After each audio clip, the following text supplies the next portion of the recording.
Lenovo ThinkPad T490S।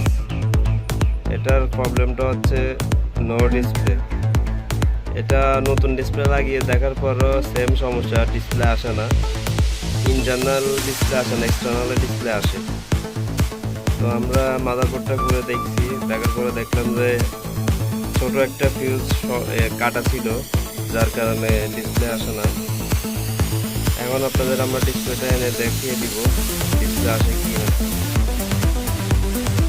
আমাদের পাওয়ারটা আসছে,